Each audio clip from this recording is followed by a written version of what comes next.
Okay, this lecture might be a little bit long because we're going to go over the three main materials in the scene, which is going to be stucco. I'm going to show you a mixed map there. Then there's going to be the precast, and then I'm going to show you how to make glass again as a refresher. So that may take a little bit, but that's okay. If we render real quick to see what we've got, make sure we go into our render setup, go into V-Ray tab, go into global switches, make sure override material is turned off now because we've had it on in the past. And let's just render. We're seeing our HDRI in the background and we're seeing our basic colors applied. Now let's turn those into actual materials. We're also seeing light coming through in places it's not supposed to. So those are parts of our model that we know we need to fix. But I think our model looks pretty cool. Got to save this to progressive so we can see things sooner. Okay, let's go in and start with the stucco. First of all, let's get it on some more surfaces here that we know it needs to go on. Now for stucco, what I usually do, especially when it's troweled on, when it's troweled stucco like this and it's smoothed out and nice, which is what this house would be, then I'm gonna make it, I need to get a map and use a mix map for two different colors. I'll show you what I mean. If I copy this color and then go into the slot next to it and put a mix there, and then paste that color back here, and then take the same color and paste it here, but this one we're going to slightly adjust to be darker. And then the trick is to find a good map online, a black and white map, to mix those two colors together.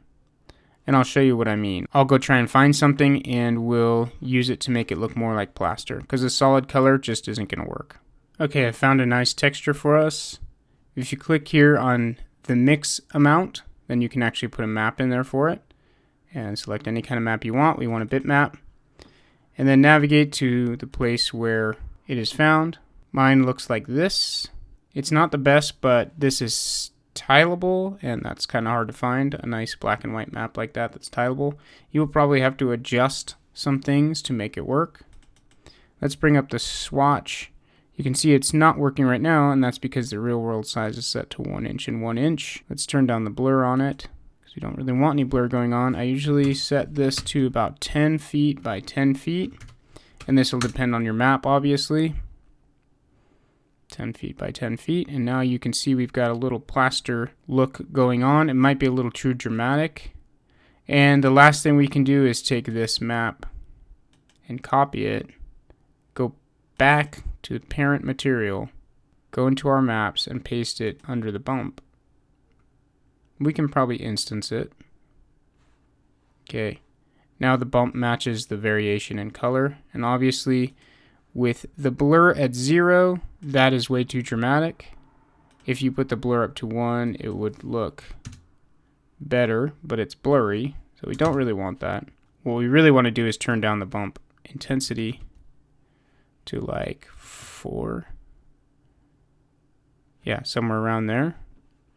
Okay, and then you have a nice plaster material. Now the last thing you'd have to do is make sure these are all mapped with real world mapping. And they are. That's because I set it up that way before. Of course, I've showed you this before, but UVW map is just a modifier, and you can set it to real world, so it will match the sizing that you set up inside your material. Now I actually want this plaster map to show up so I can make sure it's working right. So there you go. On my stucco, that map is showing up and everything looks pretty good. Let's render it with a progressive render to see what it looks like. Okay, our stucco is coming into view. A little blurry right now. If anything, it's a little too yellow. It certainly clashes with these coins. We'll have to change the precast color a little bit if we want to keep this stucco color. But you can see it's got that nice Mediterranean stucco texture going on. And that's kind of the intention of this house, so that's good. So that's a quick and easy way to do stucco. Let's look at the precast real quick. For precast, we can use probably a simple bump map, or a bitmap, I mean. So if we just go in here, go to bitmap, you can find a precast, something concrete looking for your mapping on these objects, and just set it to real world scale. But that would be the best way to do it. That's how I would do this preferably. But let's try and do it with a procedural map so that you can see kind of how to do some of those things. Let's just use a noise map. And I'll bring up the swatch. And then we'll go into show end result. Turn that off so that we're just looking at the noise map that we're inside of. And let's just take these two colors in here and make it something that we want for precast. So there will be the base color and then something similar but maybe slightly darker. Now you can see that's not really working yet, and that's because the size is so large. If we set that to 1, now we start seeing it, but we need to go even smaller, somewhere around there, like 0.3. Okay, so that looks okay. That looks like a nice base kind of concrete looking material. We need something more than that because that's going to look too basic, too boring, and not realistic. So what you can do is build up layers on top of this by going back into this noise map and then clicking here where it says noise and hitting composite. And that will give you the option to keep the old map as a submap or discard the old map. We want to keep the old map as a submap, which just puts it as the bottom layer of this material, this new composite material. And you can add new layers on top of that by pushing this small button here. And then you can put whatever texture you want on top of it. And you can blend them together. So let's look at like this dent material. That's not very good. So clear that out. Let's look at smoke. That might be all right. Let's change the size and then change the colors. Actually, we can leave the colors there for the moment. And let's just do an overlay. Okay, obviously that's not good. We can put the overlay to like 5, 6, well, maybe 20. Okay, that adds a little more variation to our concrete. That's not bad. It's not great either. But the only way to test it out is to render it. Let's render just a region. So the composite map allows you to overlay things like just like in Photoshop with blend modes. And so you can build up a lot of texture that way. And you can see there's a little bit of texture going on in our precast concrete right now. It looks okay. It looks decent. One thing I think we should definitely do is the V-Ray dirt material added on top of it. That will bring out some of the cracks. So let me show you how to use that. In here, we can add another layer. Click on the slot, go to V-Ray dirt. And V-Ray dirt is, think of it like ambient occlusion, if you know what that is. It picks up all the edges and the cracks and makes them darker. So the default settings will be fine here. We can leave it in ambient and occlusion mode. What we need to do, 10 inches is the area it will kind of search to try and figure out where to put more darkness. The occluded color, that means the color kind of inside the cracks and on the edges is going to be black. And the unoccluded can remain completely white because we are going to just set that as a multiply. And multiply is a blending mode that, if you don't know what that does from Photoshop, it makes it so that only the pixels that are darker than the ones below them will show up, and they'll multiply against everything below it. So it'll be this light gray times this black, and so the black will show up and be darker in those areas. Anywhere where it's white, the color will remain basically exactly the same. So with that V-Ray dirt on, let's take another rendering, adjust our region a little bit, and then render, see if we can get it to show up. Okay, so it is working, but it's working a little too much, obviously. In places like this, if you have backwards normals or anything like that, it's going to show up all black, or double faces will show up all black. So you have to be wary of that. But right here, it's working quite well. It's bringing out those edges really nicely and making that concrete look a little more worn, which is good, but probably a little too dramatic in this case. So I'd have to go in and adjust and turn some of it down. But that's how the V-Ray dirt works. You can just multiply it on top of other things, or you can use it as the main map also. I'm going to go and adjust some settings of V-Ray dirt and then show you guys what I did. Okay, I've made some adjustments here on the V-Ray dirt, and I think it's working pretty well. One thing I did is change the radius so that it's not going out so much. That cleared up some of this black mess and everything like that. So it's only searching out 2 inches. And also I changed the main thing that I did is add a map to the radius. So that's overriding this up here, and it's taking a map instead. And what I did is put a noise map in there. It looks like that. So where there's white, the dirt will be taking effect, and where there's black, there is not. It is not going to be taking effect. The size of that noise map is set to 10, and that can be adjusted, obviously.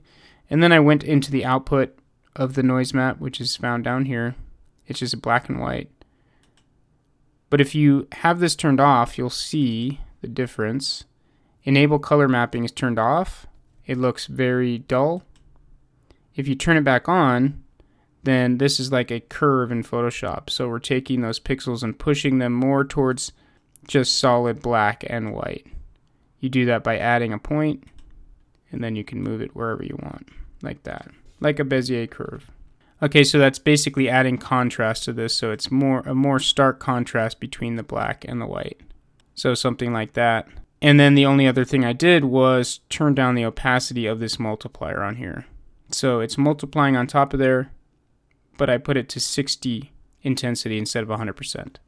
Now when we render, let's do a render of just this region over here, and you'll see that the dirt is no longer taking place everywhere, that ambient occlusion look. It's taking place specifically where the noise map is telling it to, and the noise map is random, so you get kind of a random look to your weathered stone. Okay, so it's not perfectly weathered everywhere in a uniform way. It's now got kind of a more random look to it, which is good. That's great, because that's how water and things would work in nature. It would make that thing wear unevenly, which is kind of perfect. Okay, you could also use bitmaps to do the same kind of thing. You could do a lot of different things to make this look more realistic. Just build layer upon layer, as I've shown in other parts of other courses and in this course.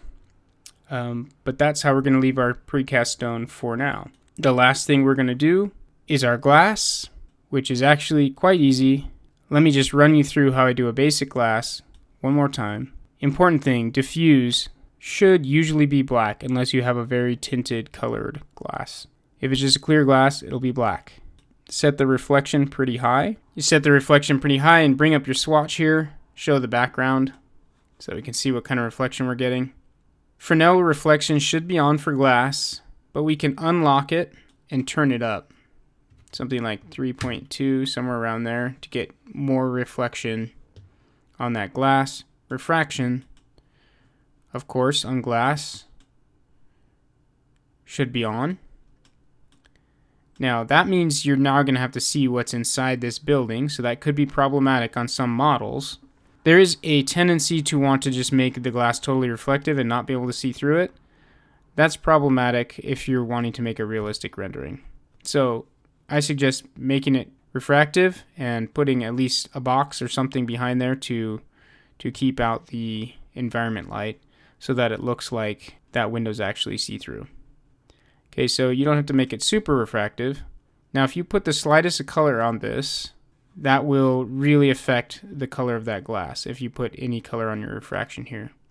I don't suggest doing that because glass really doesn't have any color. It's just reflecting and letting light through. That's all it's doing. So our glass swatch looks like this so far. Make sure that your index of refraction is set correctly. So right now we're at 1.6, which will bend the light quite a bit if this is a flat plane of glass, which I believe it is. Okay, there's no thickness to the glass here, which means that the index of refraction won't really work. If there was thickness to it, 1.6 would be great. Since there isn't, we can set that to 1.01 like that. Okay. And making flat glass kind of messes up the index of refraction. So that's why you need to do that. Otherwise, you'll get some weird bending going on. And then, of course, effect shadows should be checked so that light is going right through that glass. That's exactly what we want. And that's really all you need to do with glass. I mean, it's very simple.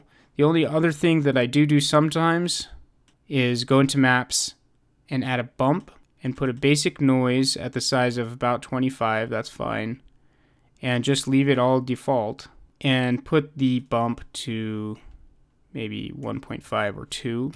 And what that does is bend the reflection a little bit, because if you ever look at glass, especially a giant glass building, a giant sheet of glass, you'll see that things don't reflect perfectly on them like a flat mirror. They reflect kind of like the glass is warped and bubbled a little bit, and it distorts the image that you're seeing in the reflection. So you can recreate that by just putting the bump on it, which will bend the reflection slightly. Okay, so that's pretty simple when it comes to glass. Let's look and see what everything looks like with a few of the materials on. Let me just pause while I do a render here. Make sure we're rendering the whole view. Okay, so you can see my stucco and my precast looks pretty cool. I'm not liking the way the glass is looking right now. There's not a lot for it to reflect, so that's part of the problem. And we're mostly seeing refraction. You can check that by... This is a good way to check glass. If we turn on a bunch of our render elements by going to our render elements tab in our render settings, and let's add a refraction and a V-ray reflection. Okay, now when we render, it'll show us what the refraction and what the reflection look like, split apart from everything else. I can tell already that my refraction is too high for this scene. There's nothing back there right now, so I don't really want to see that too much. So let's set it about there and see what we get. And we can check them individually now because of our render channels.